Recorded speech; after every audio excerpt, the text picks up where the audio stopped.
मगर एक चीज को समझ लीजिए कि पीएफआई का जो इच्छाधारी आतंक है ना, ये अभी बाकी है। अभी हमने सिमी पर बैन लगाया तो पीएफआई पर बैन लगाया तो जेएफआई आ जाएगा, जिहाद फाउंडेशन ऑफ इंडिया आ जाएंगे ये।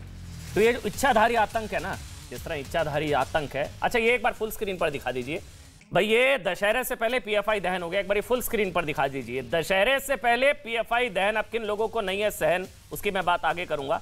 लेकिन रावण के 10 चेहरे है ना, ये फुल स्क्रीन पर दिखा दीजिए पीसीआर। मैं बार बार रिक्वेस्ट कर रहा हूं, दशहरे से पहले पीएफआई दहन, ये देखिए आप। अब भी ये आप देख रहे हैं, दशहरे से पहले पीएफआई दहन हो गया है। जो 10 जो सिर है ना, रावण के 10 सिर, ये असत्य पर सत्य की जीत का पर्व है आज। ये बुराई पर अच्छाई की जीत का पर्व है आज। ये कट्टरता पर राष्ट्रवाद की जीत का पर्व है आज। आतंकवाद, जिहाद, धर्मांतरण, कट्टरता, क्रूरता, षड्यंत्र, देशद्रोह, दंगा, गजवा प्लान, 2047 वाला गजवा प्लान, वो देखिए आखिरी वाली मुंडी, आखिरी वाला जो सर नजर आ रहा है, और हिंदू हत्या। गजवा प्लान, हिंदू हत्या, दंगा, देशद्रोह, आतंकवाद, जिहाद, धर्मांतरण, कट्टरता, क्रूरता और षड्यंत्र। दशहरे से पहले ही भारत की दिवाली भी आप कह लीजिए, ये आज खुशी का पल है।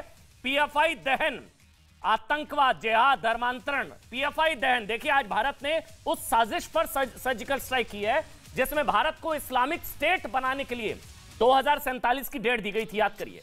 आज भारत ने दशहरे से पहले पीएफआई आतंक के उस रावण का दहन कर दिया है जिसका आतंकवाद, डायरेक्ट जिहाद, भारत को इस्लामिक स्टेट बनाने की साजिश, सीरियल हिंदू हत्याएं, हिंदू विरोधी दंगा, जैसे कई सिर, कई चेहरे। आज हो गया पीएफआई दहन, नहीं है कई लोगों को सहन। पीएफआई पर बैन, भारत को इस्लामिक स्टेट बनाने की साजिश पर सर्जिकल स्ट्राइक है। इसका मतलब समझिए, एक एक शब्द को बहुत ध्यान से समझिएगा, क्या मतलब है इसका।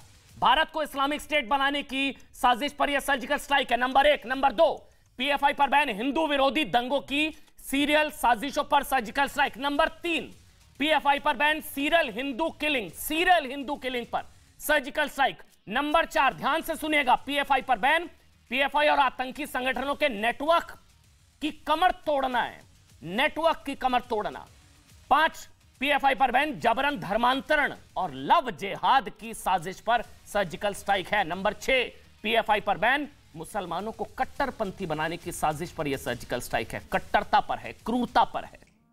पीएफआई पर बैन, विदेशों से भारत विरोधी आतंकी फंडिंग पर सर्जिकल स्ट्राइक है। इस खबर को हल्के में मत लीजिएगा, चुनौती दी जा रही थी, बैन करके दिखाओ, बैन करके दिखाओ, कर दिया बैन। पीएफआई पर बैन, भारत के टुकड़े टुकड़े प्लान पर सर्जिकल स्ट्राइक है। और आज पीएफआई पर बैन उन हिंदुओं को भी सच्ची श्रद्धांजलि है जिन्हें पीएफआई से जुड़े दरिंदों ने सिर्फ इसलिए, ये चेहरे देखिए, ये कोई नहीं दिखाएगा आपको, ये सिर्फ देश नहीं झुकने देंगे में, ये आप देख रहे हैं, कोई नहीं दिखाएगा ये चीज आपको। हर कोई पीएफआई पर बैन, पीएफआई पर बैन, नाम ले रहा हूं, ध्यान से सुनिएगा। कोई बोलता ना क्यों बैन कर दिया, क्यों बैन कर दिया, टुकड़े कर करके मारा इन लोगों को। संजीत, वी रामलिंगम, नंदू, अभिमन्यु, बिपिन, शरत, आर रुद्रेश, प्रवीण पुजारी, शशि कुमार, ये सारे नाम देखिए आप। आज इन सबको सच्ची श्रद्धांजलि है। इस कट्टरपंथी इस्लामिक संगठन पर बैन बहुत जरूरी था। बैन से पहले बर्बाद किया और फिर बैन किया। एक खास वर्ग में डर पैदा करना चाहते थे, इसलिए इन सबको देखिए। शशि कुमार, प्रवीण नेतारू को सोचिए, इन लोगों ने मारा था, प्रवीण नेतारू, प्रवीण पुजारी, आर रुद्रेश, सारथ, अभिमन्यु, उनके चेहरे देखिए, क्या गलती थी, धर्म की वजह से मार दिया। इस्लामिक कट्टरता, धर्म की वजह से इन सबको मारा। नंदू, संजीत, सबसे पहले संजीत का नाम लेना बहुत जरूरी, कुछ लोगों को याद नहीं होगा। आज इस तीन तस्वीरों को देखकर मुझे नहीं पता अभी भी कोई पीएफआई को बचाने की हिम्मत करेगा, क्योंकि आपके परिवार के सदस्य, हमारे परिवार के सदस्य हो सकते थे ये सारे जितने। अब इनका धर्म की वजह से इन सबको मारा गया। सीरियल हिंदू विरोधी संगठन, इस्लामिक कट्टरपंथी आतंकियों से जुड़ा संगठन PFI, poisonous front of India, इससे जुड़े दरिंदे इन हिंदुओं की हत्या करने के लिए यह कहकर उकसाते थे कि इनकी हत्या मजहबी कर्तव्य है, मजहबी कर्तव्य है। लेकिन सोचिए, जिस पीएफआई का दिल्ली, कानपुर, बेंगलुरु समेत कई दंगों में नाम आ चुका है, सीए विरोधी हिंसा में पीएफआई का पर्दाफाश हो चुका है, देश भर में धर्मांतरण के रैकेट में जिस पीएफआई की साजिश सामने आ चुकी है, जो पीएफआई 2047 तक भारत को मुस्लिम राष्ट्र बनाने के मिशन पर काम कर रही है, उसे वोट बैंक के लिए तुष्टीकरण का डिस्काउंट मिल रहा है। जी हां, तुष्टीकरण वाला डिस्काउंट मिल रहा है। सबूत मांगे जा रहे हैं, सबूत मांगे जा रहे हैं। भरोसा नहीं होगा, सबूत मांगे जा रहे हैं। क्यों बैन कर दिया? सबूत दिखाइए। ललन सिंह जेडीयू के सबूत मांग रहे हैं, सबूत दिखाओ, क्यों बैन कर दिया? ये लश्कर पर भी कार्रवाई होगी, जैसा सर्जिकल स्ट्राइक के सबूत मांगे थे, पीएफआई पर बैन के सबूत क्यों कर दिया भाई बैन? कई संगठन है जो पीएफआई की आरएसएस से तुलना कर रहे हैं, कई संगठन है जो पीएफआई बैन से बुरी तरह तिल मिलाए हुए हैं। तो सवाल ये सोचिए ना, जब रावण दहन होता है तो सबसे पहले आसपास के जो दो भाई होते हैं ना, कुंभकर्ण मेघनाथ, उनको बड़ा दर्द होता है कि मेरे भाई को जला दिया। आज ये पीएफआई दहन, रावण जलता है तो कुंभकर्ण मेघनाथ को ही कष्ट होगा। आज ये पीएफआई दहन हो रहा है, ये पीएफआई के आतंक का रावण दहन, दर्द हो रहा है कई लोगों को। डिबेट करते हैं, बहुत बड़ी खबर है, इस चीज को समझिए। राष्ट्रीय सुरक्षा के लिहाज से आज का दिन ऐतिहासिक दिन है। हो सकता है 2047 का बुलेटिन में कर रहा होता तो पता नहीं क्या क्या कह रहा होता, लेकिन सोचिए नहीं आई वो तारीख, उससे पहले ही लग गया बैन। राधिका खेड़ा कांग्रेस पार्टी की प्रवक्ता हैं। राधिका जी बहुत बहुत स्वागत आपका। संगीत रागी हैं, संघ विचारक है, दिल्ली यूनिवर्सिटी में प्रोफेसर हैं। शादाब हैं, शादाब जी बहुत बहुत स्वागत आपका। शादाब चौहान है, पीस पार्टी के नेता हैं। मेरे साथ यास्मीन फारूकी जी हैं, एसडीपीआई की नेशनल जनरल सेक्रेटरी हैं। यास्मीन जी बहुत बहुत स्वागत आपका। और अश्विनी उपाध्याय जी हैं, आप सबका बहुत बहुत स्वागत। लेकिन सबसे पहले मैं शुरुआत राधिका जी आप ही से कर रहा हूं। ये कांग्रेस पार्टी का जयराम रमेश जी ने एक ये स्टेटमेंट जारी किया है। ये स्टेटमेंट कांग्रेस पार्टी की तरह ये स्टेटमेंट जारी किया गया। बहुत सही। इस स्टेटमेंट में कहीं पीएफआई का जिक्र नहीं है। बहुत सही है, कहीं नहीं। मतलब मैं हैरान हुआ राधिका जी, मेरे को जब कहा कि मैं हैरान, एक मिनट में हाँ मैं हैरान हुआ, मुझे लगा इम्पॉसिबल है पीएफआई कट्टरपंथी संगठन, आतंकी नेटवर्क से तुलना। चलिए आरएसएस पीएफआई की तुलना वो आपका पॉलिटिकल नैरेटिव हो सकता है, उस पर मैं नहीं जा रहा हूं। लेकिन मैम कहीं पीएफआई का जिक्र नहीं है पूरे बयान में। मैम राधिका जी आप बोलिए। अमन जी, मैं भारतीय राष्ट्रीय कांग्रेस की प्रवक्ता हूं और आपके चैनल पे कह रही हूं आके कि कोई भी संगठन जो कट्टरवाद हो, जिसमें जो हमारी देश की अखंडता, पीस और भाईचारे को चैलेंज करता है, उसको बिल्कुल बैन करना चाहिए। और ये पीएफआई किससे बना है? सिमी, जब हमारे समय में पीएफआई तो नहीं था और हमने कई बार सिमी को डॉक्टर मनमोहन सिंह जी ने बैन किया। तो ऐसा नहीं है कि हम इनको सपोर्ट करते हैं, हम क्लैरिटी से कहते हैं कि कोई भी, और ये बहुत बड़ा मुद्दा है क्योंकि हम समझते हैं कि एक नेता को खोना क्या होता है। इस देश ने 2 प्रधानमंत्री पहले भी खोए हैं। इस देश ने महात्मा गांधी जी को भी टेररिज्म और कट्टरवाद के हाथ खोया है। तो ये बिल्कुल भी बर्दाश्त नहीं किया जाएगा कि कोई भी, जो हम प्रधानमंत्री तो मेरे भी है, प्रधानमंत्री तो मेरे भी है नरेंद्र मोदी जी, तो अगर उनको धमकी मिल रही है कि उनको मार दिया जाएगा तो ये बर्दाश्त कतई नहीं किया जाएगा। अमन जी, लेकिन जब आप अभी शुरुआत कर रहे थे, मैं बहुत ध्यान से देख रही थी, आपने एक मिनट बोल दीजिए पीएफआई पर बैन सही। बिल्कुल, अगर ये जो सारी चीजें एनआईए वहां पे तहकीकात कर रही है और उनको इतने सबूत मिल रहे हैं तो बिल्कुल सही है। क्योंकि मैंने जैसा कहा, कोई भी चीज जो देश को बांटने का, तोड़ने का, हिंसा फैलाने का काम करती है वो बिल्कुल सही नहीं है। लेकिन अमन जी एक बहुत राधिका जी आप ही बोलिएगा, राधिका जी आप ही बोलिएगा, पीएफआई पर बैन का कांग्रेस समर्थन करती है, ये एक लाइन बोल दीजिए। मैंने अभी तो बोला कि जो भी अगर एनआईए, मैं फिर बोल रही हूँ, एनआईए को ये सबूत मिले हैं, कांग्रेस समर्थन करती है। मैं तो कह रही हूँ, हमने तो सिमी को भी बैन किया, पीएफआई सिमी से ही तो बना है। हमने तो आरएसएस को भी बैन किया। हम तो कोई भी जो देश की अखंडता, देश के खिलाफ कोई भी साजिश रच रहा हो, चाहे वो पीएफआई हो, हम उस चीज के बैन का समर्थन करते हैं। लेकिन एक बहुत जरूरी बात, बोल तो दिया, कितनी बार पीएफआई पर बैन का कांग्रेस पार्टी समर्थन करती है। अभी तो बोला, अगर एनआईए को ऐसे सबूत मिले हैं तो बिल्कुल हम पीएफआई का बैन का समर्थन करते हैं। लेकिन एक बहुत जरूरी बात अमन जी, मैं देख रही थी, नहीं था, आपने बोल दिया, मुझे अच्छा लगा, थैंक यू। जो आपने एक बात दिखाई, मुझे बहुत अच्छा लग रहा था देख के कि जिस तरीके से रावण बनाया गया। और बिल्कुल अगर ऐसी चीज देश को बदनाम, देश को बर्बाद करने के लिए खड़ी हो रही है और उसका दहन कर दिया गया है, बहुत अच्छी बात है, बहुत स्वागत कदम है। लेकिन आज मुझे एक बात बताइए, एक चीज जो मुझे देखने को मिल रही है सुबह से, एक भी भारतीय जनता पार्टी का प्रवक्ता टेलीविजन पे नहीं आ रहा। जब सर्जिकल स्ट्राइक की आप यहां बात कर रहे हैं, जब आर्मी से क्रेडिट छीनना था, खुद को पीठ थपथपानी थी, तो 56 इंच के सीने के सारे प्रवक्ता सुबह से रात तक बैठे हुए थे। आज जब इतना बड़ा काम किया है, इतनी बड़ी विजय, किसके खिलाफ? कट्टरवाद, देशद्रोह, आपने जो सारी चीजें बताई मैं लिख रही थी, फटाफट मिस हो गई। ये जो सामने विजय मानती हैं, विजय मानती हैं बिल्कुल, अगर इतना कुछ हो रहा था और बैन किया जा रहा है तो बीजेपी के प्रवक्ता की जरूरत नहीं है। प्रवक्ता नहीं आ रहे आज, एक भी बीजेपी का प्रवक्ता क्यों नहीं बैठा है? बीजेपी पार्टी जवाब दे, डिबेट देख रही होगी, वे जवाब दे दे। सही बात है, बिल्कुल राधिका जी, बिल्कुल सही। जो भी बीजेपी की पार्टी प्रवक्ता जो भी मेरा डिबेट शो देख रहा है, वाजिब सवाल है, क्यों नहीं भेजा भाई प्रवक्ता? सही बात है, बिल्कुल सही सवाल है। राधिका खेड़ा यहाँ पर डंके की चोट पर मेरे सवालों का जवाब दे रही है, तो फिर क्यों नहीं? अश्विनी उपाध्याय चलिए बीजेपी का पक्ष रखते हैं, सुप्रीम कोर्ट में वरिष्ठ अधिवक्ता है, क्यों भाई बीजेपी क्यों? अभी तो ये तो मतलब पीएफआई पर बैन, ऐतिहासिक सर्जिकल स्ट्राइक, राष्ट्रवाद कट्टरता पर राष्ट्रवाद की जीत का पर्व है, सत्य पर सत्य की जीत का पर्व है, बुराई पर अच्छाई की जीत का पर्व है, फिर क्यों नहीं भाई? अश्विनी उपाध्याय जी, यास्मीन जी आ रहा हूं उसके बाद। नहीं, मुझे समझ में नहीं। देखिए, पहली बात तो ये कि आपने 5-6 बार कहा कि एक वाक्य बोल दीजिए, एक वाक्य बोल दीजिए, एक वाक्य बोल दीजिए। तो हमारी बहन ने वो वाक्य बोला, लेकिन उसके पीछे इट बट लेकिन आरएसएस हो या ये हो, तो कुल मिला के वो आरएसएस। दूसरा, एक बड़ी महत्वपूर्ण घटना हुई जिस पे लोगों का ध्यान नहीं गया।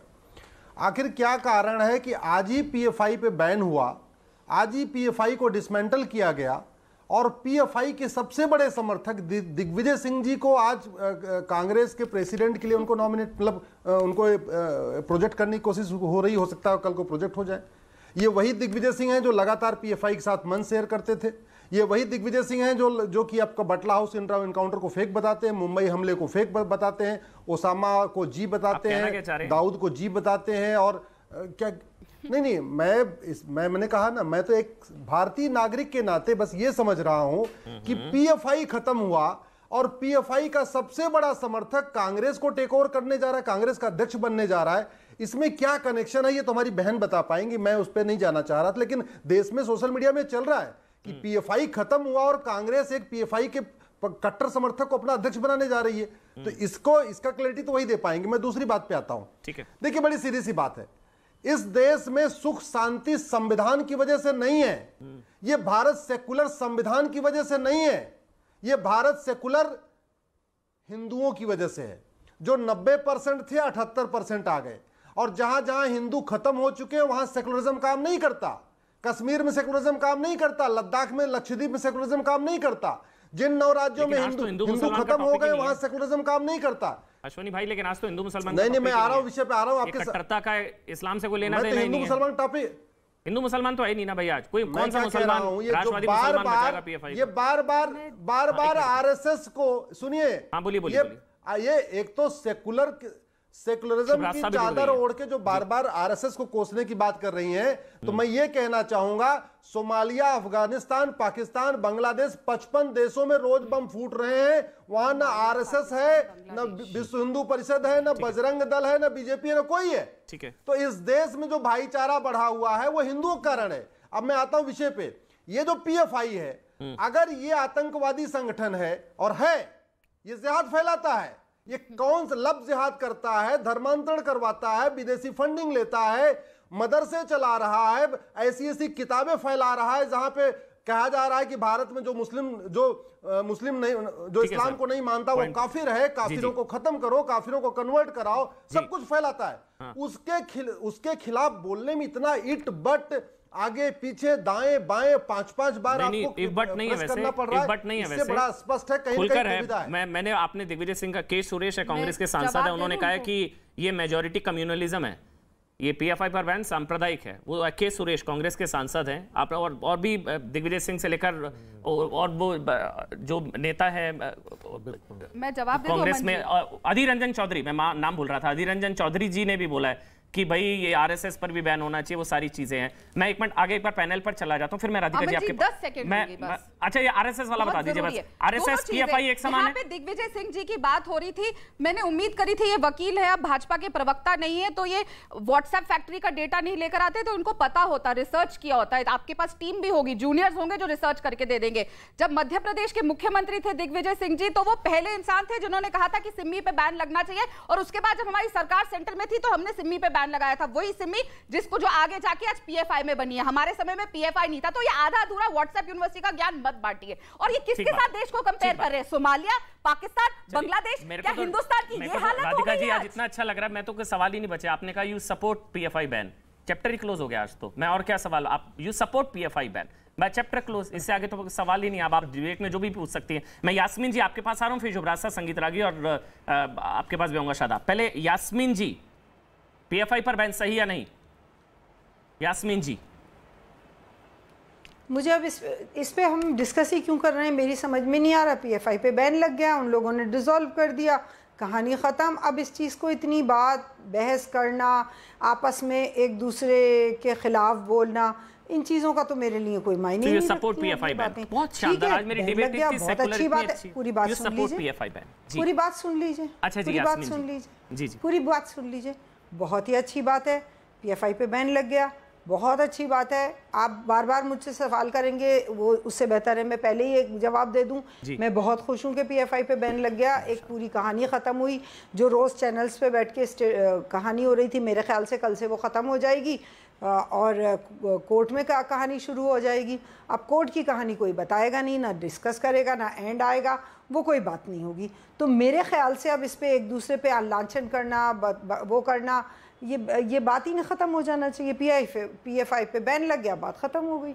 जो गलत थे उनको गलत साबित करिए। अब अपन लोगों को तो साबित करेंगे ना, अब अपन तब और ज़्यादा दुगने खुश होंगे कि बैन लग गया, साबित हो गया, कोर्ट में साबित हुआ, तो मैं दुगनी खुश होंगी। ठीक है, सबूत और साबित। मैं दुगनी खुश हूँ। संगीत रागी, फिर मैं शुभराज जी आ रहा हूँ। संगीत रागी, उस बात पे भी एतराज है आपको, किसी चीज को आप चाहते हैं बिना साबित किए ही काम चल जाए। नहीं, साबित हुआ है मैम। मैं एक बात कहना चाहती हूँ, मैं माफी चाहती हूँ, क्योंकि मुझे मुझे थोड़ी मेरे कोई प्रॉब्लम हो गई है, मेरे कोई प्रॉब्लम हो गई है, मैं माफी चाहती हूँ। नहीं, बस ये सुनकर चले जाइए यास्मीन जी, साबित हुआ है, साबित हुआ है। 2016 में 41 पीएफआई के लोगों का कन्विक्शन हुआ था और 1300 लोगों पर कम्युनल इन पर केसेस हैं। देर हो रही है, मुझे ही क्यों सुनाना है आपको? नहीं, मैं क्योंकि आपने कहा साबित करिए, साबित हुआ है, मैं इसलिए कह रहा था जी। आपको जाना, कोई दिक्कत नहीं है यास्मीन जी, मेरी परेशानी। अच्छा जी, मैं समझता हूँ, कोई दिक्कत नहीं है यास्मीन जी, आप जा सकते हैं, आपको इजाजत है, कोई दिक्कत नहीं है। अब शुभराज साहब, उससे पहले एक बार संगीत रागी, जल्दी से संगीत रागी, सीधा सा सवाल बार है भाई, आरएसएस पर भी बैन करो ना, फिर पीएफआई पर बैन कर दिया, आरएसएस पर भी करो। पीएफआई और आरएसएस एक बराबर, एक समान, जवाब दीजिए। देखिए अमन जी, मुझे आपने शुरुआत बहुत अच्छी की थी और इनफैक्ट यही चीजें मैं उस मुद्दे को उठाना चाहता था।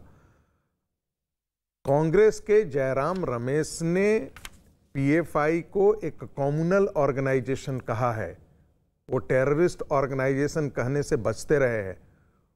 वो ये नहीं बता पा रहे हैं, ये कहने से इनकार कर रहे हैं कि ये एक ऐसा ऑर्गेनाइजेशन है जो देश के खिलाफ काम करता है।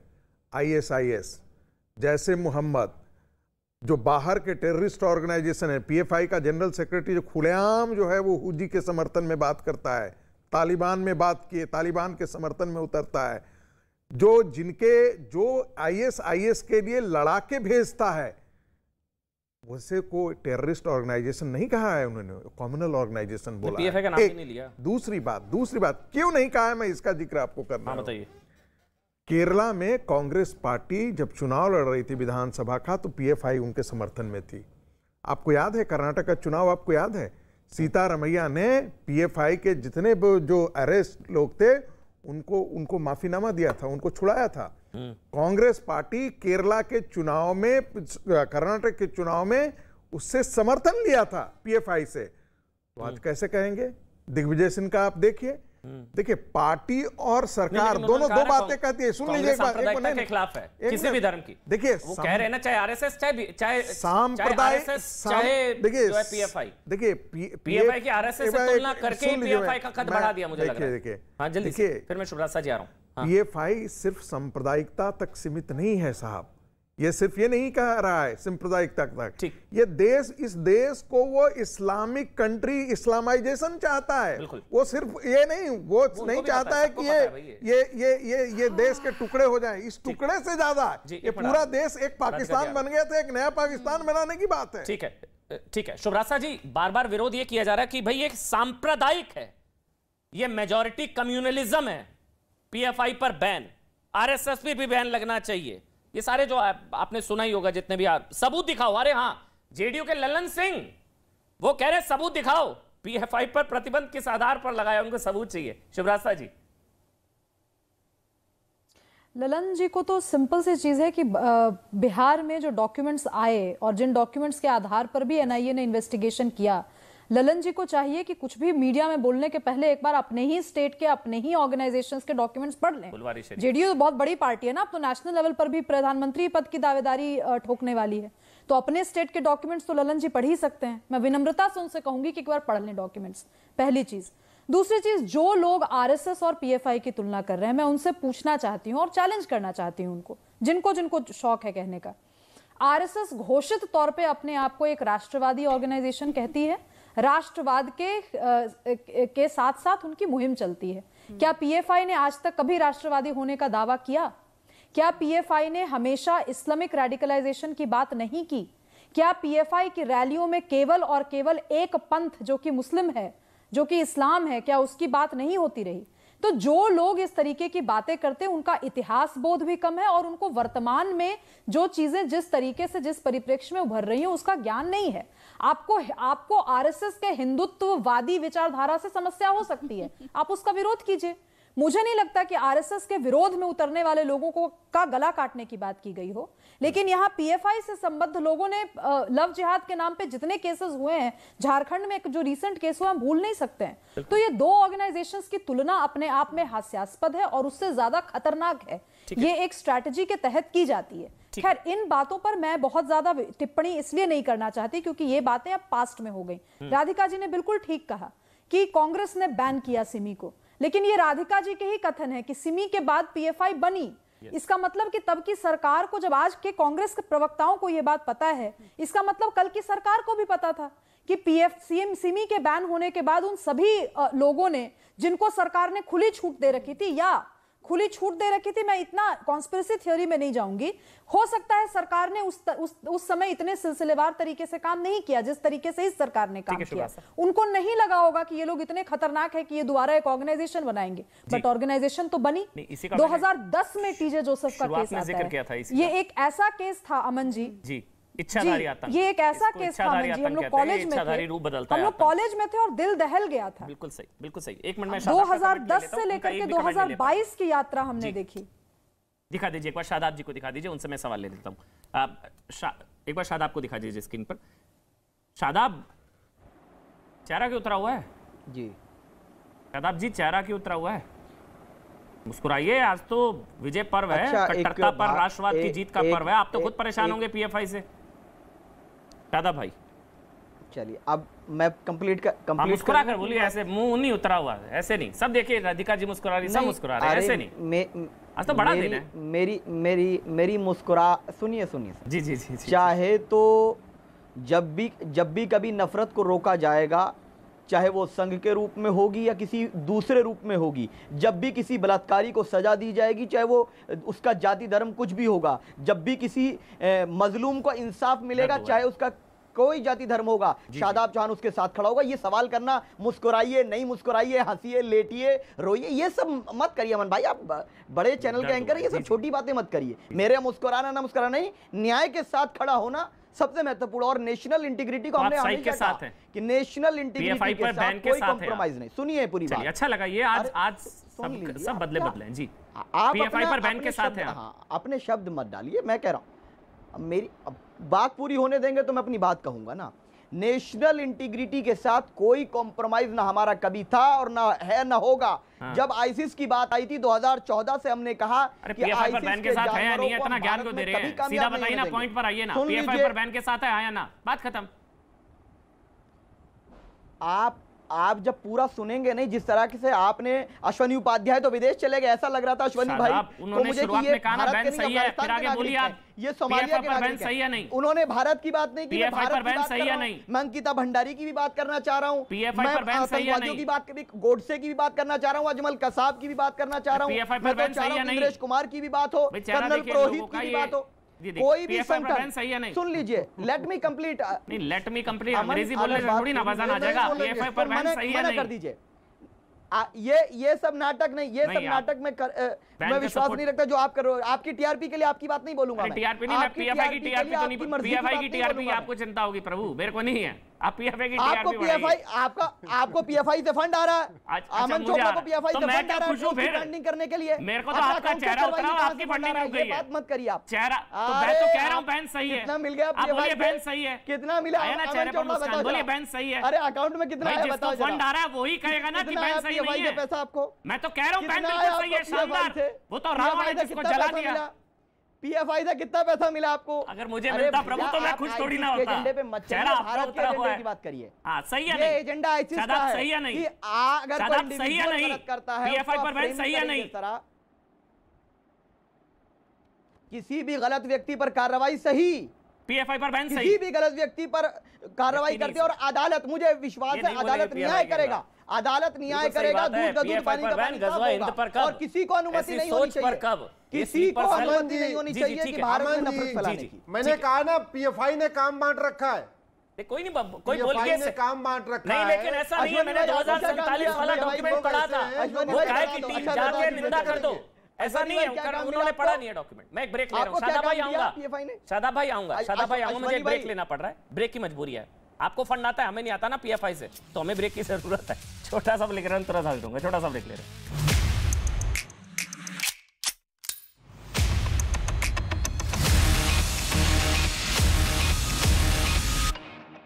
के बीच 5 साल में इस तरह का यह पहला युद्ध अभ्यास है और माना जा रहा है कि किम आने वाले दिनों में और मिसाइल टेस्ट कर सकते हैं, क्योंकि वो अमेरिका और दक्षिण कोरिया के सैन्य अभ्यास को उत्तर कोरिया पर आक्रमण की तैयारी के तौर पर देखते हैं। लेकिन दोनों देशों की नौसेना ने मिलकर यह अभ्यास इसलिए किया ताकि वो किम को यह दिखा सकें कि वो उत्तर कोरिया को जवाब देने की क्षमता रखते हैं। दक्षिण कोरिया का अमेरिका की सेना के साथ मिलकर 29 सितंबर तक युद्ध अभ्यास होना है, यानी कि 4 दिन तक चलने वाले इस सैन्य अभ्यास के दौरान दोनों देशों की नौसेना उत्तर कोरिया को उनकी ताकत की झलक दिखा देंगी। बताया जा रहा है कि इस अभ्यास में अमेरिका और दक्षिण कोरिया के 20 से ज्यादा जहाज और एयरक्राफ्ट हिस्सा लेंगे। इस बीच खबर है कि पुतिन ने दागिस्तान में भड़के विद्रोह को कुचलने की जिम्मेदारी चेचन कमांडर रमजान कादिरोव को दे दी। पिछले हफ्ते ही पुतिन ने यूक्रेन से जंग लड़ने के लिए बड़ी संख्या में सैनिकों को तैयार रहने का आदेश दिया था, जिसके बाद दागिस्तान में विरोध की आग भड़क उठी। पुतिन के इस फैसले के खिलाफ लोग सड़कों पर उतर आए। ऐसे में रूसी राष्ट्रपति ने एक बार फिर अपने सबसे भरोसेमंद कमांडर रमजान कादिरोव को इस विद्रोह को कुचलने का जिम्मा दे दिया। ये कोई पहली बार नहीं है जब पुतिन ने कादिरोव पर भरोसा जताया हो। जंग के दौरान जब भी रूसी सेना के सामने मुसीबत खड़ी हुई, चेचन लड़ाकों ने हालात को काबू करने में पूरा जोर लगा दिया। रमजान कादिरोव पुतिन के वो कमांडर हैं जो पुतिन का एक इशारा मिलते ही अपने लड़ाकों के साथ यूक्रेन की जंग में कूद पड़े थे। और कादिरोव को ही पुतिन ने मारियोपोल शहर पर कब्जा जमाने के लिए खुली छूट दी थी, जिसके बाद चेचन लड़ाकों ने मारियोपोल को तबाह करके रख दिया। और ये सब उन्होंने रमजान कादिरोव के एक इशारे पर किया। चेचन लड़ाकों ने मारियोपोल में इतनी बर्बरता दिखाई, या यूं कहें कि इतनी तबाही मचाई कि पूरा शहर ही खंडहर में तब्दील हो गया था। कई हफ्तों तक जंग लड़ने के बाद कादिरोव ने मारियोपोल को जीतकर पुतिन को तोहफा दिया था। इसके बाद कादिरोव और उनके लड़ाके यूक्रेन के पूर्वी हिस्से डॉनबास पर कब्जा जमाने में जुट गए थे और वहां के अलग अलग हिस्सों में रूसी सेना के साथ मिलकर कादिरोव के लड़ाके यूक्रेन की सेना पर कहर बनकर टूटे। और अब एक बार फिर पुतिन ने कादिरोव को दागिस्तान में हो रहे प्रदर्शन को दबाने का जिम्मा सौंप दिया। बताया जा रहा है कि इसके लिए लड़ाकों की एक विशेष टुकड़ी को ट्रेनिंग देने का काम जारी है और जब उनकी ट्रेनिंग पूरी हो जाएगी तब उन्हें दागिस्तान भेजा जाएगा ताकि शहर में हो रहे पुतिन के जोरदार विरोध को कुचल दिया जाए। वहां हालात इतने बिगड़ चुके हैं कि हंगामे को देखते हुए पुलिस ने मोर्चा संभाला तो प्रदर्शनकारी और पुलिस वाले आमने सामने आ गए। हालांकि दागिस्तान एक ऐसी जगह है जहां हमेशा से रूस के खिलाफ विद्रोह होता रहा है। दागिस्तान रूस के दक्षिणी हिस्से में आता है और ये रूस का ही एक प्रांत है, लेकिन इसे रूस की सरकार ने गणराज्य की मान्यता दी है। दागिस्तान का एरिया 50,000 स्क्वायर किलोमीटर है और दावा तो यहां तक किया जा रहा है कि दागिस्तान में लोगों के गुस्से के पीछे असली मास्टरमाइंड ज़ेलेंस्की हैं। उधर बेलारूस के राष्ट्रपति के एक बयान पर पुतिन को शर्मिंदगी उठानी पड़ गई। ब्रिटेन के अखबार डेली मेल ने दावा किया कि बेलारूस के राष्ट्रपति लुकाशेंको ने पुतिन के फैसले पर सवाल खड़े कर दिए, जिससे पुतिन एकदम हैरान हो गए। असल में लुकाशेंको पुतिन के यूक्रेन में सैनिकों को बढ़ाने के फैसले पर बात कर रहे थे। इस दौरान उन्होंने उस सैटेलाइट तस्वीर का जिक्र किया जिसमें हजारों लोग रूस छोड़कर जाते दिख रहे थे। उन्होंने दावा किया कि यूक्रेन में भेजे जाने के डर से हजारों लोगों ने देश छोड़ दिया। 30,000, 50,000। लेकिन पुतिन के हाव भाव बदलते ही लुकाशेंको ने बात घुमा दी। उन्होंने दावा किया कि जंग के डर से देश छोड़ने वाले लोग हमारे हो ही नहीं सकते। Только надо принять решение, что с ними делать. Или пусть едут сюда, или пусть кормятся там. पुतिन ने यूक्रेन में जरूरत पड़ने पर अपनी सेना को बढ़ाने का दावा किया था, जिसके लिए रूस के लोगों को तैयार रहने को कहा गया था। पश्चिमी मीडिया का आरोप है कि इसके बाद से वहां से लोग जान बचाने के लिए भागने लगे, जिसकी वजह से रूस की जॉर्जिया से लगने वाली सीमा पर कारों की कतार देखने को मिली। वहीं दावा किया गया कि पिछले कुछ दिनों में रूस के सैकड़ों लोग देश छोड़कर निकल गए, जिससे वहां हवाई टिकटें मिलना तक मुश्किल हो गया। यूक्रेन के युद्ध के बीच अमेरिका का पुतिन के शैतान से सामना हो सकता है। पुतिन का शैतान यानी वो खतरनाक परमाणु सर्मात मिसाइल जिसे नेटो सेटन यानी शैतान के नाम से पुकारता है। अभी अप्रैल में ही रूस ने यह मिसाइल टेस्ट किया था और तभी अमेरिका में खलबली मची है। लेकिन खबर है कि रूस अमेरिकी टीम को सर्मात मिसाइल के इंस्पेक्शन के लिए मंजूरी देने पर राजी हो गया है और रूस की ये मंजूरी अमेरिका और उसके बीच धधकती आग को बुझाने के लिए पानी डालने का काम कर सकती है। रूस यूक्रेन पर हमला करने से पहले ही बार बार अपने परमाणु हथियारों की धमकी देता आ रहा है। वहीं अमेरिका उसे ऐसा करने पर अंजाम भुगतने की चेतावनी दे रहा है। ऐसे में इस तनातनी के बीच अमेरिकी इंस्पेक्शन टीम को सर्मात मिसाइल को देखने देने के लिए हामी भरना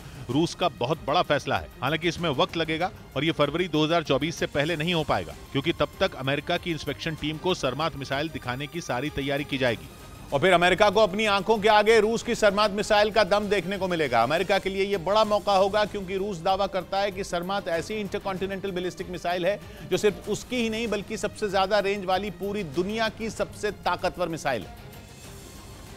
क्योंकि पुतिन के इस हथियार का मुकाबला मुमकिन ही नहीं। कहा जा रहा है कि रूस की इस मिसाइल को मार गिराने वाला एयर डिफेंस सिस्टम बना ही नहीं है। वो इसलिए क्योंकि सर्मात मिसाइल की स्पीड 25,000 किलोमीटर प्रति घंटा से भी ज्यादा है और उसकी रेंज है 18,000 किलोमीटर, यानी अमेरिका भी उसकी जद में है। और तो और वो एक साथ 12 परमाणु बम छोड़ सकती है, जिनमें हर बम 550 किलो टन जितना भारी हो सकता है। दूसरे विश्व युद्ध के दौरान अमेरिका ने जापान के हिरोशिमा पर 15 किलो टन का बम गिराया था। अब जरा सोचिए कि अगर 15 किलो टन का बम हिरोशिमा को बर्बाद कर सकता है तो 550 किलो टन का बम क्या तबाही लाएगा। इसी वजह से कहा जा रहा है कि अगर सर्मात मिसाइल एक बार चल गई तो फ्रांस के साइज जितने देश को दुनिया के नक्शे से मिटा देगी। अब सवाल यह है कि रूस अपने ऐसे ब्रह्मास्त्र का टॉप सीक्रेट अपने दुश्मन अमेरिका के आगे कैसे उजागर कर सकता है, क्योंकि इससे तो उसका ही नुकसान है। तो बात यह है कि रूस अमेरिका के साथ एक संधि से बंधा हुआ है। इस संधि का नाम है न्यू स्टार्ट यानी new strategic arms reduction treaty, जो कि अमेरिका और रूस दोनों के लिए ही फायदे का सौदा है। 2011 में हुई न्यू स्टार्ट संधि ऐसा सुरक्षा समझौता है जो कि दोनों देशों के परमाणु हथियारों पर कुछ लिमिट लगाता है। उस लिमिट को लागू करने के लिए रूस और अमेरिका एक दूसरे के परमाणु ठिकानों का इंस्पेक्शन भी कर सकते हैं। एक साल में 18 इंस्पेक्शन किए जा सकते हैं, लेकिन कोरोना की वजह से मार्च 2020 से ये इंस्पेक्शन बंद है। हालांकि अमेरिका अब इंस्पेक्शन शुरू कराने के लिए रूस से बात करने में लगा था और लग रहा है कि उसकी कोशिश रंग लाई। उधर चीन के फाइटर जेट J-15 की एक तस्वीर ने पूरी दुनिया में हंगामा खड़ा कर दिया। दावा किया गया कि यह तस्वीर अमेरिका के सबसे घातक वॉरशिप के ऊपर से उड़ान भरने के दौरान की है। मतलब यह कि सुपर पावर अमेरिका अपने जिस वॉरशिप को सबसे खतरनाक बताता है, चीन का जहाज उससे ठीक ऊपर से उड़ान भर गया।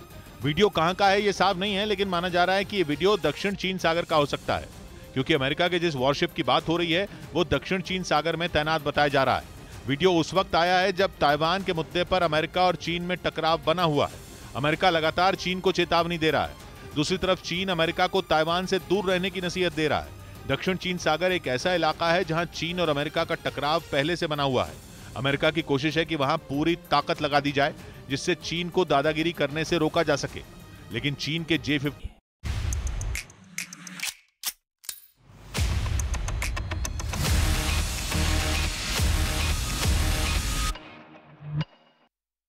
और एक बड़ी खबर बता दें आपको, रांची में हनुमान मंदिर में तोड़फोड़ की खबर इस वक्त मिल रही है। मूर्ति खंडित करने का भी आरोप है आरोपी को। ये देखिए बड़ी खबर है ये, क्योंकि कल ही खबर आई थी, हमने आपको दिखाई थी। नवरात्र में ये 2 दिन में दूसरी बार हम इस तरह से, ये बहुत बड़ी खबर है। कल हैदराबाद में हुआ था, वो हमने तस्वीर आपको दिखाई थी। दुर्गा पंडाल में तोड़फोड़ हुई थी, बुर्का नशी 2 महिलाएं गिरफ्तार भी हुई थी। ये कल की तस्वीर है, ये कल खबर आई थी। नवरात्र में दुर्गा पंडाल में ये देखिए आप तोड़फोड़ की गई थी, सिंह मुख को तोड़ने खंडित किया था कल, और आज एक खबर आ गई है रांची से आ गई है। ये हो क्या रहा है 2 दिन में माहौल खराब करने। ये देखिए आप बजरंगी हनुमान जी, वहां पर उनकी मूर्ति खंडित और वहां पर तोड़फोड़ की खबर है। यहाँ पर भी गिरफ्तार। कल जो हुआ था वो हमने हैदराबाद में आपको दिखाया था, हैदराबाद की खबर आई थी कल, हैदराबाद आज रांची। रांची में हनुमान मंदिर में तोड़फोड़, कल दुर्गा पंडाल में तोड़फोड़ हुई थी। देखिए सिंहमुख, वो भी हमने तस्वीर आपको दिखाई थी। कल ही ये खबर आई थी, कल हमने ये खबर आपको दिखाई थी। ये देखिए आप सिंहमुख को खंडित किया था और दो बुर्का नशी महिलाओं को वहां से पकड़ा गया था, उनको गिरफ्तार कर लिया गया था। वो अंदर घुसी थी, जब रोका था उन्होंने उल्टा अटैक कर दिया था। और आज जो खबर आ रही है रांची में हनुमान मंदिर में तोड़फोड़ की खबर आ रही है। कुछ माहौल खराब करने का प्लान है। और खासकर देखिए नवरात्र चल रहे हैं, तीसरा दिन है और नवरात्र में ये सारी चीजें हो रही हैं। बहरहाल ये खबर बतानी जरूरी, लेकिन एक बार लंका दहन वाला वो एक बार फिर से दिखा दीजिए भाई, पीएफआई का रावण। मैं आ रहा हूं रागी जी, वो दिखाना जरूरी है। जो ब्रेक के बाद हम आए हैं वो बताना बहुत जरूरी है। ये देखिए एक बार फुल स्क्रीन पर दिखा दीजिए, फिर मैं डिबेट शुरू करूंगा। आज जो है असत्य पर सत्य की जीत का पर्व है, आज कट्टरता पर राष्ट्रवाद की जीत का पर्व है, आज बुराई पर अच्छाई की जीत का पर्व है। क्योंकि दशहरा से पहले पीएफआई दहन हो गया है। पीएफआई दहन नहीं हो रहा लोगों को सहन। जिस तरह से रावण के 10 सिर है ना, ये देखिए आप, गजवा प्लान 2047 वाला, हिंदू हत्या, दंगा, देशद्रोह, आतंकवाद, जिहाद, धर्मांतरण, कट्टरता, क्रूरता, षड्यंत्र, रावण के 10 सिर। लेकिन ये स्ट्राइक हुई है और ये स्ट्राइक अब रावण दहन दशहरा में होगा, लेकिन पीएफआई दहन दशहरे से पहले पीएफआई दहन हो गया है। बोलिए रागी जी, आप बोलना चाह रहे थे, उसके बाद मैं राधिका आपके पास आऊंगा आरएसएस वाले सवाल को लेकर। पहले आप रागी जी आप बोलिए क्या बोलना चाह रहे थे। देखिए मैं इतना कह रहा था कि ये जो मूर्तियों का जो खंडित करने का जो परंपरा है, ये अब बहुत आम हो रही है। और देखिए तो ये रेडिकलाइज्ड मुस्लिम समाज का एक द्योतक हो गया है। और इन्हीं लोगों को यही लोग आक्रामक हैं और यही लोग विक्टिम कार्ड खेलते हैं जाकर के कोई ऐसी साहब जाकर तुलना आप लोगों की पीएफआई से होती है। नहीं देखिए अब वो तो उनको जो करना है। 70 साल में कांग्रेस पार्टी में यही नैरेटिव। जवाब दीजिए ना, सारे नेता A to Z मैं देख रहा हूं, जितने कांग्रेस के भी नेता हैं, के सुरेश जी, वो मैं बताता हूं क्यों वो करते हैं। मैं आपको बता रहा हूं क्यों वो करते हैं। ललन सिंह है, लालू प्रसाद यादव है, सारे पूरा ऑपोजिशन महागठबंधन। वो क्यों कर रहे हैं? इसलिए कर रहे हैं कि ऐसा नहीं करने से उनको लगता है कि मुसलमानों का हम तुष्टिकरण नहीं करेंगे तो मुसलमानों का वोट नहीं। वो मान करके सुनिए एक मिनट ये बताना जरूरी है। मेरे हाथ में 2 चिट्ठियां हैं सर। जिन लोगों को लग रहा है पीएफआई का बचाव करने से मुसलमान खुश होंगे, तो ये देखिए 2 चिट्ठियां हैं। इसमें है ऑल इंडिया पसमानदा मुस्लिम महज पीएफआई पर भारत सरकार द्वारा लगाए गए प्रतिबंध का स्वागत करता है। ये वो कह रहा है कि सरकार तुम आगे बढ़ो, मुसलमान तुम्हारे साथ है। पीएफआई पर प्रतिबंध पर सरकार तुम आगे बढ़ो, मुसलमान तुम्हारे साथ। ये दूसरा है statement of chairman all India Sufi Sajjadanashin council, वो उनके शायद अध्यक्ष जी भी हमारे साथ हैं, उनके पास भी मैं जाऊंगा। ये दो तो कहां से मुसलमान तो कह रहा है आगे बढ़ो। देखिए अमन जी एक चीज ध्यान रखिएगा। ये गलतफहमी में आप मत रहिएगा। सारे मुसलमान टेररिज्म को समर्थन नहीं देते हैं, लेकिन एक बात एक बहुत बड़ा हिस्सा है जो रेडिकल इस्लाम को समर्थन देता है। और भारत की पॉलिटिकल पार्टियां जो है उनको, सुन लीजिए मेरी बात, पूरी बात सुन लीजिए। माइनॉरिटी के वोट के लिए पीएफआई को बचा रहे हैं। देखिए कांग्रेस ने यही तो किया था। कांग्रेस ने सोचा कि से हिंदू समाज 80% जो है वो बटा हुआ रहता है, ये जाति के नाम पर बटे हुए रहेंगे, भाषा के नाम पर बटे हुए हैं। हम 20% मुसलमानों की पॉलिटिक्स कर लेते हैं, 18% मुसलमानों की पॉलिटिक्स कर लेते हैं। अब यही इनको उल्टा पड़ गया है। ये मुसलमानों का वोट भी नहीं मिला और जो जाते हिंदू जातियां थी वो भी संगठित हो गई। आरोप से ज्यादा पॉइंट पर आते हैं। राधिका जी मैं एक चीज समझता हूं आपसे, मुझे समझाइएगा। आरएसएस पीएफआई एक समान कैसे? आपका टाइम शुरू होता है, मैं टाइमर चलाऊंगा, लेकिन मेरे सवाल का जवाब दीजिएगा। आपके सवाल का भी जवाब दूंगी। पीएफआई एक समान कैसे? राधिका जी वो भी दूंगी और इस पे ऑर्डर से आऊंगी क्योंकि बहुत आरोप लगाए गए हैं। सबसे पहले तो मैं बोलना चाहूंगी कि आप अमन जी देख रहे होंगे किस तरीके से भारत जोड़ो यात्रा का असर हो रहा है। ऐसा असर हो रहा है कि आरएसएस के मुखिया को मजबूर कर दिया कि वो मस्जिद जा रहे हैं। बहुत अच्छा लग रहा है क्योंकि ये कट्टर हिंदूवाद से निकल के सबको अपनाने की बात कर रहे हैं। और अभी जो हमने टेलीविजन पे देखा मूर्तियां खंडित करनी है, मैं इस बात का बिल्कुल विरोध करती हूँ कि किसी भी धर्म का अपमान करना या उसका निरादर करने का हक नहीं है। हम भारत में रहते हैं, हिंदुस्तान में रहते हैं, जहां पे सेक्युलरिज्म बहुत बड़ी चीज है और जो ये काम कर रहे हैं उनके ऊपर जांच होनी चाहिए और उन पे हिरासत में लिया जाना चाहिए, कड़ी कार्रवाई। अब दूसरी बात इसी से जुड़ा जी, पीएफआई पर बैन, असल भारत जोड़ो जी, ये मेरा आज का बिल्कुल मैं तो कह रही हूं पीएफआई को तोड़ो, असली भारत जोड़ो। तो आप कहती हैं पीएफआई को ये बैन है, असल भारत जोड़ो है। बिल्कुल भारत जुड़ेगा ना अगर ऐसे देश में नफरत फैलाने वाले लोगों को बैन किया जाएगा। अब एक बात सुनाती हूँ, कर्नाटक के मुख्यमंत्री बसवराज बोम्मई जी, उनका बयान सुनिए। It was a long time demand by the people of this country bye all political parties including the opposition like the Indian national Congress. PFI was involved in anti-national activities and violence. तो इनके खुद मुखिया leaders, अलग अलग मुख्यमंत्री बता रहे हैं कि कांग्रेस ये डिमांड कर रही थी, वो बात अलग है। इनके मालवीय आईटी सेल वाले अलग ही कहानी बता रहे हैं। अब यहाँ पे शुभ्रष्टा जी कह रही थी कि हमने पीएफआई को बैन नहीं किया, हमने ये नहीं किया। 7 साल 8 साल लग गए मोदी जी को पीएफआई को बैन करने में, क्यों इतना समय लगाया? पहले ही कर देना चाहिए था। हम तो देखिए ऑन रिकॉर्ड है कि कब से मांग रहे हैं कि पीएफआई को बैन। अब आरएसएस पे आते हैं। राधिका जी मेरा सवाल उसके बाद, रुक जाइए एक मिनट आराम से, मेरा सवाल हम आराम से अमन जी, शुभ्राशा जी मुझे 1 मिनट दे देंगे अगर आप इजाजत से? इसलिए मुझे 1 मिनट दे दीजिए, मैं आपके पास आऊंगा, आपको पूरा समय दूंगा मैं, प्लीज आराम से बात करेंगे। मेरा सवाल है राधिका जी, आरएसएस पीएफआई एक समान कैसे? क्योंकि आपके नेता के सुरेश से लेकर सारे जो नेता है कांग्रेस पार्टी के सीनियर लीडर्स कह रहे हैं आरएसएस और पीएफआई एक समान कैसे? आप जानते हैं यशवंत शिंदे कौन है?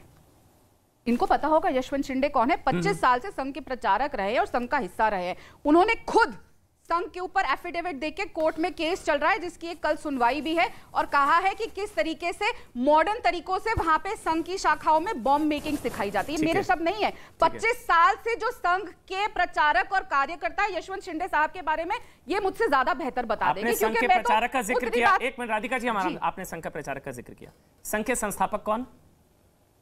देखिए संघ के संस्थापक कौन, मैं क्यों जानना चाहूंगी? नहीं वो कांग्रेसी जानना चाहूंगी। गोवलकर हो या सावरकर हो, वो सावरकर जो हिंदुओं के खिलाफ है।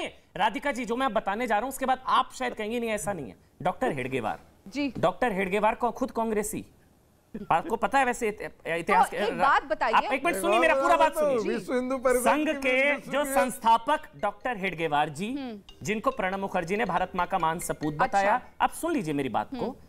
जिस संघ को 1963 में नेहरू जी ने गणतंत्र दिवस परेड में इनवाइट किया, वो आतंकवादी संगठन।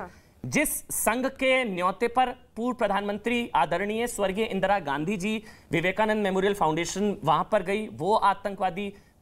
और सबसे बड़ी बात, संघ के संस्थापक डॉक्टर हेडगेवार, मैम आप रिसर्च करिएगा, मैं आपको दावे के साथ कह रहा हूं, वो संस्थापक, वो स्थापना करने से पहले वो कांग्रेसी डॉक्टर तो एक कांग्रेसी ने आतंकवादी संगठन बनाया। डॉक्टर हेडगेवार कांग्रेसी, तो डॉक्टर हेडगेवार ने आतंकवादी संगठन बनाया। मैं जवाब दे दूं? हाँ जी हाँ जी। आप कहना चाह रहे हैं सरदार पटेल जी ने जो आरएसएस पे बैन किया, उनको कुछ बैन किसने हटाया? बैन किसने हटाया? बैन किसने हटाया? किसने हटाया?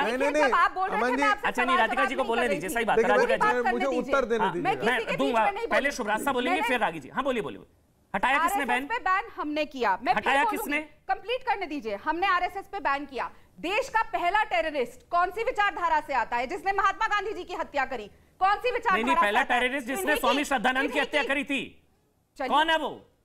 अरे देखिए, अगर आप मुझसे सवाल अब्दुल राशिद, देश का पहला आतंकवादी अब्दुल राशिद, जिसने स्वामी श्रद्धानंद की हत्या की थी, जिसको राष्ट्रपिता महात्मा गांधी ने अपना। समझ सकती हूँ कि आज यहाँ पे भाजपा के प्रवक्ता नहीं है तो आपको डबल रोल करना पड़ रहा है, लेकिन मुझे मेरी बात करने दीजिए। मैं किसी के बीच में सवाल जवाब नहीं करी, मुझे पूरी बात रखने दीजिए। मैं भी कई सवाल दाग सकती थी आपके ऊपर, पर मैंने ऐसा नहीं किया। पर अब जो बात आती है फिर इनकी, प्रज्ञा ठाकुर जो महात्मा गांधी के कातिल के लिए नारे लगवाती है, और जब उनको बुलाया जाता है कोर्ट में तो कह देती है मैं चल नहीं सकती, मैं बीमार हूं, और 2 दिन बाद उनकी फोटो आ जाती है बास्केटबॉल खेलते हुए, कभी फुटबॉल खेलते हुए। इस तरीके से तो आ रहे थे। और मैं फिर कहूंगी, कौन है ये यशवंत शिंदे? क्यों नहीं इनके बारे में चर्चा करते? 25 साल से तो इन्हीं के हैं ना, 25 साल इन्हीं के यहाँ रह के काम किया, और आज वो ऑन रिकॉर्ड सबूतों के साथ देश के सामने बता रहे हैं कि किस तरीके से ये बॉम्ब बनाते हैं। तो क्या इस पे सवाल और जांच नहीं होनी चाहिए? क्या आपको नहीं लगता कि इस देश में कोई भी बॉम्ब बनाए तो उस पे जांच नहीं होनी चाहिए? सही, लेकिन अगर होनी चाहिए कि नहीं, ये बता दीजिए। बिल्कुल होनी चाहिए, बस तो जांच करिए और बताइए। बिल्कुल, लेकिन अगर लश्कर पर बैन लगता है तो लश्कर की तुलना किसी संस्था से करके लश्कर को लेजिटिमाइज नहीं किया जाता। आराम से समझिएगा, पीएफआई के 1300 लोगों पर केस है, कन्विक्शन हुआ है 41 लोगों का 2016 में।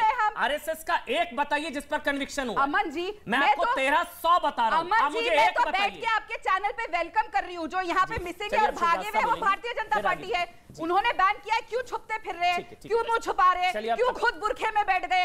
होना चाहिए था ना उनको यहाँ पे, और सीना चौड़ा करके 56 इंच की छाती जैसे उनके मुखिया की है, यहाँ पे बोलना चाहिए हमने पीएफआई को बैन किया। क्यों आंखें छुपाते छुपते फिर रहे हैं? बोलेंगी क्योंकि कोई भी एक दूसरे के बीच में नहीं बोल रहा। अच्छी डिबेट जारी है। अब राधिका जी आप भी बीच में मत बोलिएगा। बोलिए आप, शुभ्रा साहब आप बोलिए, फिर आगे जी आ रहा हूं और अश्विनी उपाध्याय जी आ रहा हूं। जी शुभ्रासा जी। मैं फिर से विनम्र निवेदन करूंगी कि मेरा जो स्टेटमेंट है उस स्टेटमेंट को ध्यान से सुना जाए, क्योंकि मैं बोलती कुछ हूं, कांग्रेस पार्टी की तरफ से जवाब कुछ और आता है। क्यों आता है मुझे नहीं पता। मैंने ये कभी नहीं कहा कि कांग्रेस ने पीएफआई बैन नहीं किया। मैंने कहा बहुत बहुत धन्यवाद कि कांग्रेस ने पीएफआई बैन किया, लेकिन यही कांग्रेस पार्टी के प्रवक्ता आज 22 साल के बाद कह रहे हैं, सॉरी 12 साल के बाद कह रहे हैं कि पीएफआई से ही सिमी बैन हुई, सॉरी सिमी हमने बैन किया और सिमी बैन करने के बाद सिमी के ही लोगों ने पीएफआई बना ली। तो आपकी एजेंसियां झक मार रही थी उस समय, सरकार में आप बैठ के तफरी कर रहे थे, समोसे की पार्टी चला रहे थे, क्यों तब आप लोगों ने उन लोगों को अंदर नहीं किया? आज इस सरकार ने सिलसिलेवार तरीके से, क्रमवार तरीके से काम किया। पहले लीडरानों को अंदर भेजा ताकि कोई भी दूसरी ऑर्गेनाइजेशन, पैरेलल ऑर्गेनाइजेशन खड़ी नहीं हो सके। मैं बहुत छोटा सा, क्योंकि मुझे ना मुझे उन लोगों से, वीर सावरकर जिनको वीर की संज्ञा स्वयं इंदिरा गांधी जी ने दी, मुझे इन लोगों से वीर सावरकर, हेडगेवार और गोलवलकर जी पे कोई चर्चा नहीं करनी। इनका इतिहास बोध है ही नहीं, तो इनसे कोई क्या बात कर सकता है। मैं 3-4 चीजें सरकार को कहना चाहती हूँ। जो चीजें कांग्रेस ने नहीं की, जैसे फॉरेन फंडिंग पे कर्ब नहीं हुआ था, आज के बाद कोई भी ऑर्गेनाइजेशन, कोई भी एनजीओ हो, उसकी फंडिंग कहां से आ रही है? अगर वो खाड़ी देशों से आ रही है तो सादा पैसा हवाला का आता है, उसको कैसे रेगुलेट किया जाएगा? ये बहुत बड़ा प्रश्न है। जो अकाउंट में डायरेक्ट ट्रांसफर होता है उस पर तो बैन किया जा सकता है, उस पर बहुत कड़ी निगाह रखी जा सकती है, जिसका प्रतिफल ये हुआ है कि 2016 से लेकर के आज तक कोई भी आप टियर 2 डेलीगेशन में जाइए, अमन जी आप तो स्वयं कितने सारे डेलीगेशन के पार्ट रहे, हर ऑर्गेनाइजेशन का रोना यही होता है, वेस्टर्न ऑर्गेनाइजेशन का, that Modi government is being really fascist, it is like drying up all our funds. Of course funds will be dried, but ये और ज्यादा कर्ब होनी चाहिए फॉरेन फंडिंग पे। दूसरी चीज, कोई भी, अब तो जीरो टॉलरेंस पॉलिसी होनी चाहिए। अगर स्टेट पे कोई भी ऑर्गेनाइजेशन, कोई भी व्यक्ति सवाल उठाता है, इसके पहले कि बाकी लोगों का रोना शुरू हो, इनको पहले बंद कर देना चाहिए। इनकी फ्रीडम ऑफ एक्सप्रेशन पे बैन लगना चाहिए, क्योंकि आप स्टेट पे, आप इंडियन कॉन्स्टिट्यूशन पे, आप भारत की मर्यादा पे सवाल नहीं उठा सकते। ये यूएस में भी अलाउड नहीं है। यूएस में भी, यूएस तो सबसे बड़ा लोकतंत्र माना जाता है, सबसे शक्तिशाली लोकतंत्र माना जाता है, वहां भी आप सरकार के खिलाफ जितना कहना है कहिए, आप देश के खिलाफ नहीं कह सकते। ये दूसरी चीज जरूर होनी चाहिए। तीसरी चीज, ठीक है, कंप्लीट कर लीजिए आप कंप्लीट कर लीजिए, आप कंप्लीट तीसरी चीज जो मुझे तीसरी चीज बहुत क्लियरली लगती है कि ये जो भी छोटी मोटी ऑर्गेनाइजेशंस सोशल इश्यूज के नाम पे खड़ी होती हैं और वो कहीं ना कहीं उनका लिंक इन कट्टर चरमपंथी ऑर्गेनाइजेशंस के साथ होता है, वो चाहे किसी भी पंथ की हो। मैं यहां पर आरएसएस और पीएफआई और ये की तुलना की बात नहीं कर रही हूं। जीरो टॉलरेंस पॉलिसी होनी चाहिए सरकार की। यूनिवर्सिटीज में अगर टॉक हो रहा है, उस टॉक को देने में कौन से जहरीले लोग आ रहे हैं, अगर उनके ऊपर आई एम श्योर रागी जी यहां बैठे हैं, दिल्ली यूनिवर्सिटी में ऐसी तमाम टॉक हुई, मैं तो नाम लेकर के कह सकती हूं, गौतम नवलखा जैसे लोगों ने जो जहर भरा है। मैं खुद 2006 से 2011 तक कैंपस में थी, जो जहर भरा गया है हमारे दिमाग में, ऐसे लोगों को बैन करते हुए कैंपस से उठाकर ले जाना चाहिए, ताकि ये सनद रहे, ये ध्यान रहे कि आप देश के खिलाफ अगर कुछ भी बोलेंगे तो सरकार एक्शन लेगी, और उसको लेजिटिमाइज करने के लिए गवर्नमेंट ऑफिशियल्स को नहीं भेजा जाएगा गौतम नवलखा के साथ स्टेज शेयर करने के लिए। ये चीजें होना बहुत जरूरी है। और अगर राधिका जी को फिर भी सुनाई नहीं दिया तो मैं फिर से कह देती हूं, मैं कांग्रेस की तारीफ कर रही हूं कि सिमी को बैन किया, लेकिन आपने शायद जानबूझकर सिमी को बैन तो किया, लेकिन उनके सारे लीडरों को खुला छोड़ दिया ताकि आप अपनी रोटियां सेक सके। ये मैं लगा रही हूं, सबसे पहले तो नहीं लगाया था। 2010 में केरल लेफ्ट की सरकार, सबसे पहले 2010, फिर 2013 कांग्रेस सरकार। तो ये तो अब जो कहा जा रहा है कि मुस्लिम होने की वजह से, लेकिन अश्वनी उपाध्याय, शुभ्रास्ता का कंसर्न है, सबका कंसर्न है, संगीत रागी जी का भी है, हमारा भी है। ये जो इच्छाधारी जो होता है, सीएम सिमी पर बैन तो पीएफआई, पीएफआई पर तो जेएफआई, कल आ जाएगा जेएफआई आ जाएगा, जिहाद फ्रंट ऑफ इंडिया, फिर आएगा, फिर परसों कोई और आ जाएगा। तो फिर ये वायरस पर मतलब आपने तो जड़ नहीं काटी ना शायद, या मैं गलत कह रहा हूं? इच्छाधारी, पीएफआई का इच्छाधारी आतंक जारी है। मैं बिल्कुल सहमत हूं, और ब्लैक मनी के ऊपर, हवाला के ऊपर मेरी खुद पीआईएल चल रही है कोर्ट में, अमन जी, मैंने फाइल किया हुआ है। मैं बिल्कुल ये मानता हूं कि जितनी सजा बलात्कारियों को मिलती है, जिस तरीके से आजीवन कारावास, फांसी, उतनी ही सजा हवाला कारोबारियों को मिलना चाहिए। ये करीब 50,000 करोड़ आता है खाड़ी देशों से, जो एक एस्टिमेट अमाउंट है, और वो पूरा का पूरा जिहादियों को, मिशनरियों को, धर्मांतरण कराने वालों को, लब जिहाद करने वालों को, घुसपैठियों को, नक्सलियों को, माओवादियों को, खालिस्तानियों को, पूरा का पूरा देश विरोधी गतिविधियों में जाता है। और एक मैं आपको बड़ी इंपॉर्टेंट आपको यहां पर पॉइंट आउट करना चाहूंगा, जैसे माल्या ने लूटा 10,000 करोड़, सबको पता उसने अय्यासी किया। मेहुल चौकसी ने 5,000 करोड़ लूटा, सबको पता अय्यासी किया। नीरव मोदी ने 2,000 करोड़ लूटा, सबको पता अय्यासी किया। फार्म हाउस बनाया, बंगलो बनाया, लड़कियों के साथ घूमा, ये किया, डेटिंग किया, चैटिंग किया। लेकिन आपने कभी सोचा कि 35,000 करोड़ जो हसन अली ने लूटा वो पैसा कहां गया? मोइन कुरैशी ने लगभग 30,000 करोड़ लूटा, वो पैसा कहां गया? या आपका जो अब्दुल करीम तेलगी उसने 25,000 करोड़ लूटा था, वो पैसा कहां गया? तो मैं बिल्कुल सुबह हमारी बहन ने कहा, मैं बिल्कुल मेरे साथ इस वक्त all India Sufi Sajjadanashin council उत्तराधिकारी of Sajjadanashin Ajmer Dargah Syed Naseeruddin Chishti ji live हैं। बहुत बहुत सर, मैंने स्टेटमेंट पढ़ी आपकी, statement of chairman all India Sufi Sajjadanashin council जी। स्वागत है पीएफआई पर बैन का, क्योंकि कुछ मुस्लिम ऑर्गेनाइजेशंस कह रही हैं कि मुस्लिम होने की वजह से पीएफआई पर बैन लगा है, जो कि गलत है। आपका पक्ष सर, सैयद नसीरुद्दीन चिश्ती साहब। देखिए, बिल्कुल क्लियर का स्टैंड है।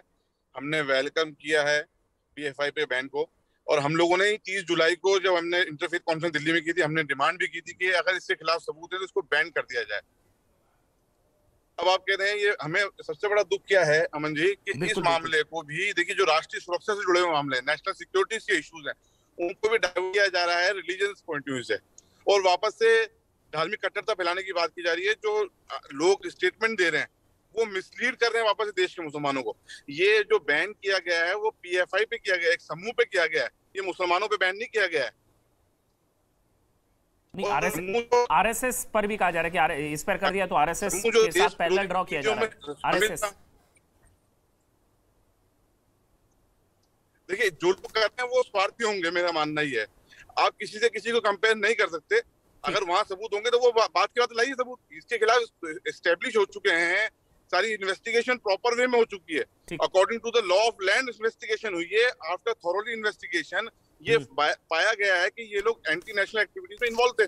आज हिंदुस्तान में मुसलमानों की और भी तंजीमें हैं, क्या किसी और तंजीम की वजह से हजारों मुसलमान क्या जेल के अंदर हैं? Because of only this organisation PFI, इसकी वजह से कितने मुसलमान बच्चे आज जेलों के अंदर हैं। ठीक सर, आपका फ्रेम ठीक नहीं है सर, आपकी बात, आपका पक्ष आना जरूरी था सर। बहुत बहुत धन्यवाद आपका, आपने समय निकाला न्यूज़ 18 इंडिया के लिए, पक्ष आना बहुत जरूरी था। अब आप बहुत बहुत धन्यवाद सर। अब आप अश्विनी जी कंप्लीट कर लीजिए, उसके बाद मैं राधिका जी आपके पास आऊंगा। अश्विनी जी जल्दी से कंप्लीट कर लीजिए।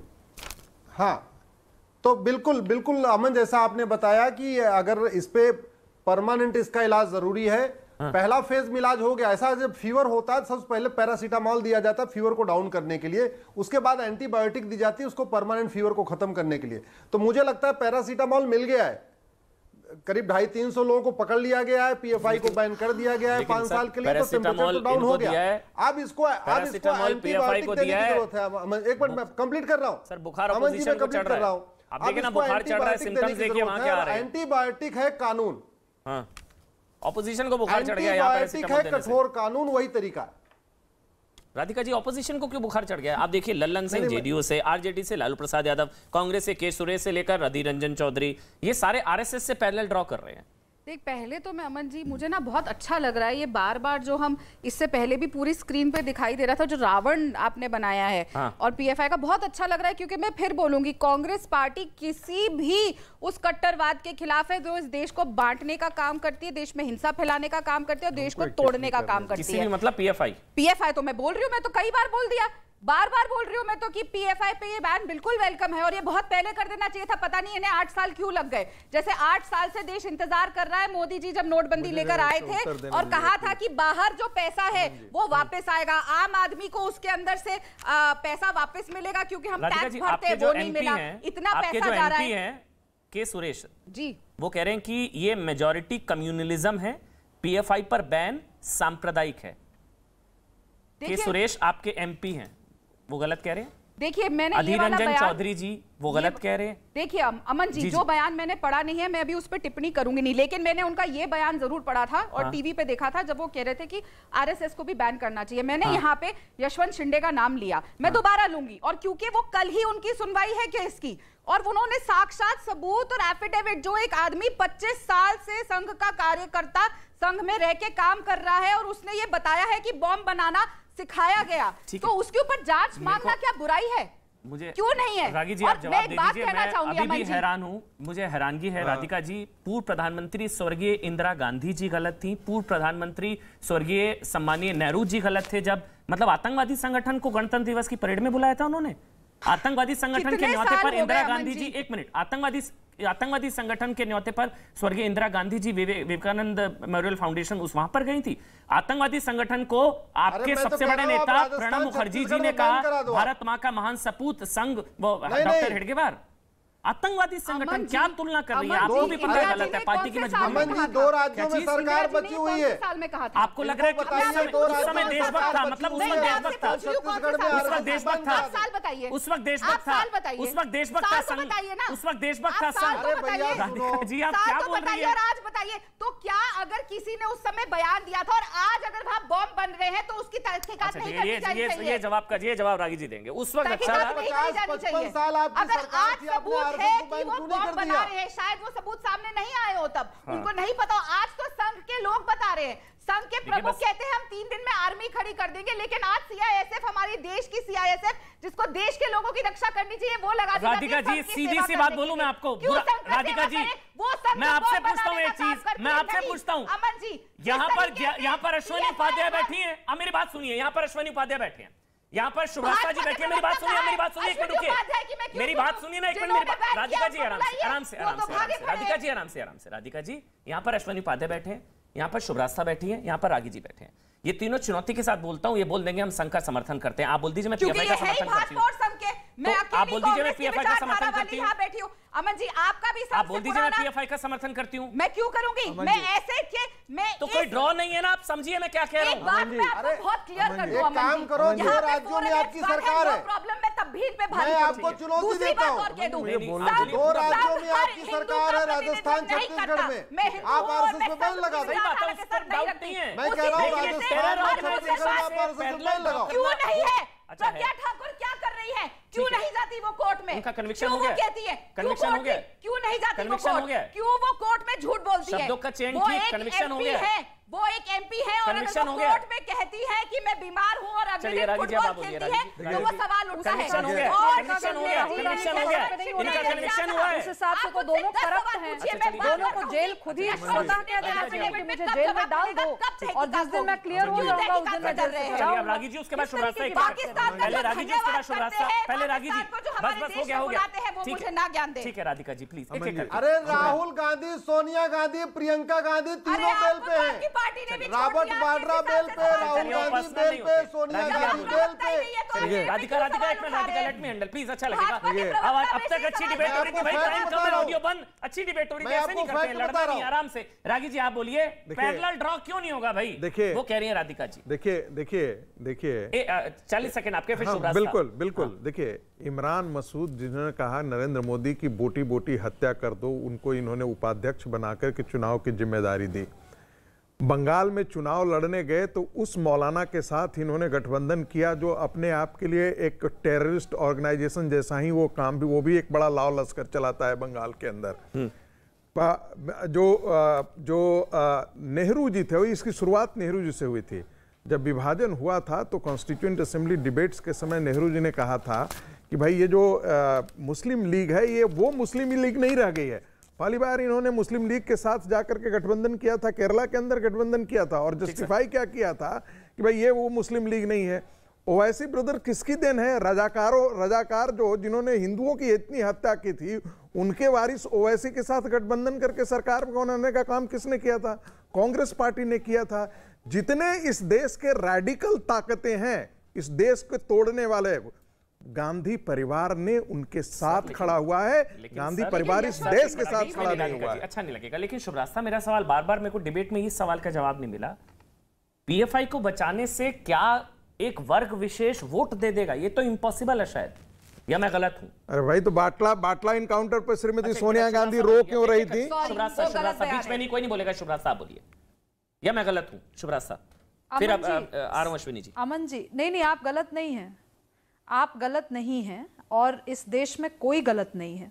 देश में गलत वो लोग हैं जिनके एडवाइजर्स चरमपंथी विचारधारा के लोग हैं।